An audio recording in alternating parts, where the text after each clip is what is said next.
ngayon po, hindi po ako makapaniwala. Kasi sabi ko nga po, never naman po akong umasa or nag-e-expect kapag may mga ganito kasi manominate ka pala po or masabi lang na napanood ko, gusto ko yung ginawa mo doon, yun pa lang po reward na yun eh. So yun nangyari ngayong gabi, sobrang overwhelming po for me and parang nagkaroon lang po ako lalo ng drive na gumawa pa ng marami pang film, serye para ma-share po kung ano po yung meron po ako. So pinaghahandaan ninyo yung kay Mega. Soon po. Pero kinakabahan ka ba to work with her? Or Lagi how excited po. you are? Actually, yung kaba po sa akin, never naman po talaga nawala. Pero with, sa makakasama po, yun, laging unpredictable naman yung mga ganung bagay po. So, yun. Jules, lalo kang gumanda ngayon. Salamat Dami po. nakapansin talaga. Pinagpreparahan ko po itong gabing ito. Salamat po. This inspired ka naman natin to work. Yes po. Actually, yung nangyari nga pong ngayong gabi, wala po yung halong biro. Talagang lalo po akong na-inspire talaga magtrabaho. And yun naman po yung bawi kasi sa mga aktore or mga parte po ng produksyon kapag po na bibigyan ng reward or napapansin po yung pinaghirapan ng bawat isa. So, yun po. Talagang sobrang overwhelming at saya-saya lang po. Naantay namin sa speech mo na i-share mo sana kay Coco. Pero gano'n siya happy for you sa pagkapanalo mo? Sobrang lagi po siyang supportive.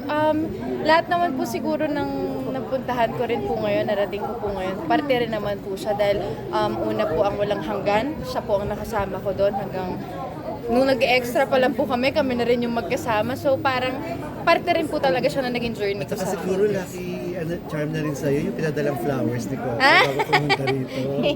Pero, Jules, Meron talaga siyang pa-inspire sa'yo. Inspiration. kamusta yung bakasyon niya ni Coco? Nag-enjoy ba kayo?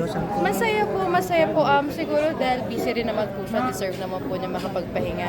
And yung makapagsimba rin po, yun yung isa sa na-enjoy namin. Tingin mo ba pag mga ganyan out of the country or what, mas nagkapalalim ng pagkakakilala mo and yung samahan Solid, niyo? Mas nagiging Opo, solid yung kahit siguro sa mga foundation. magbabarikada po, di ba? Kapag nagkakasama kayo mas out of the nakikilala. country, out of town, dun mo mas nakikilala. So, ang sarap lang po na kahit papano sa busy po natin, lalo na siya sa Batang Quiapo, dahil ang dami niyang hats na piniplay, pero nakapagpahinga siya kahit papano. So, yun po. Blessed po kami na magkaroon ng kahit papano. Good thing is that opportunity. balikan na uli sa pag-arte. No? Salamat. Dire-diretso na yan uli. Yes po. Makikita rin ba namin siya na makaka-work muli si Coco in some... Marami kasi nag-aabang sa mga fans. Abangan niyo po, marami po kaming surprises this 2024. 2024 po. So, Diba abangan kung niyo. sharing gagawin sa ABS? Tama ka? Yes. How excited you are for that? Gano Super kakaiba? excited kasi po bago pa po pumasok tong taon na to, nasabi na po yun, na plano na, and ngayon po, ginagawa na siya. So, abangan niyo po. Pag pwede na po namin i-announce, baka po ma-surprise. So kakaiba siya sa mga nagawa mo dati. Kakaiba po siguro in the sense of special po sa akin yung project, plus yung purpose po ng project is very special and mahirap lang i-disclose pero yun po yung dapat nila abangan kasi marami pa po siyang activity more than the series itself. Nakakatawa kayo ni Catherine na magkalaban sa mga category ng Best Actress. Ano lang feeling nun? Yung narating niyo pareho is malayo. Ako, sobrang saya ko po every time na nakikita ko siya, na binibigyan ng parangal, na nominate kami. Ang layo na po na narating po namin yung mga pangarap po namin. And ako ang pinaka-proud sa kanya. Sabi ko nga, kami ang magkapatid by heart. Kami ang love team by heart. So, kung anong success ng isa, ganun din po ang saya nung isa. Kasi hindi yun nakikita ng tao sa social media, pero sobrang supportive si Catherine. Jules, kamusta ang ano lang ngayon? Ang kondisyon ng puso?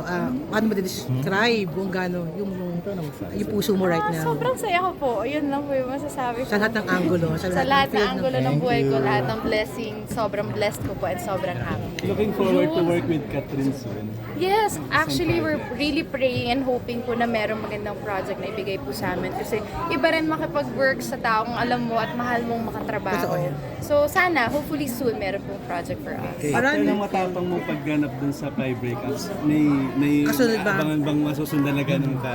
Actually, may dalawa pong naka-line up na mas Ganun matapang doon. talaga? Okay. Hindi in the sense na iniisip nyo Mas maganda pong material. Pero dapat abangan nyo po kung Kasi si Catherine dun, ang tapang sa A Very Good Girl, are you open doing like yung ganung klase ng role na medyo Actually, open po ako sa challenges and siguro yun nga po yung kaya ko lagi nababanggit sa speech ko si Sir Deo kasi yun po yung tinuro niya sa akin.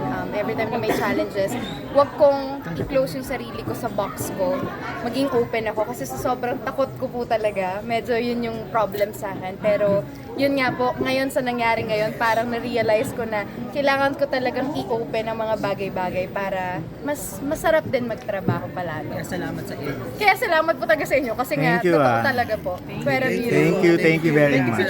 Maraming Yes, yes. Maraming salamat po.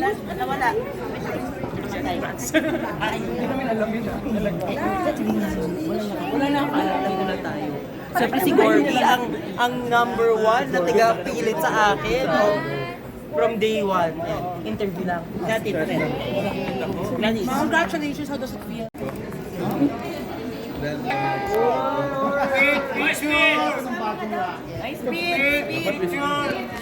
Ngayon lang nakatanggap ng awards si Gladys. Star yung likod, kaya akala ko. Siyempre sa phone So, naman yan, po yan. Ano naman, kay Julie naman. Ay, yung ilaw parang hindi ba madilim? i-edit ko na lang po.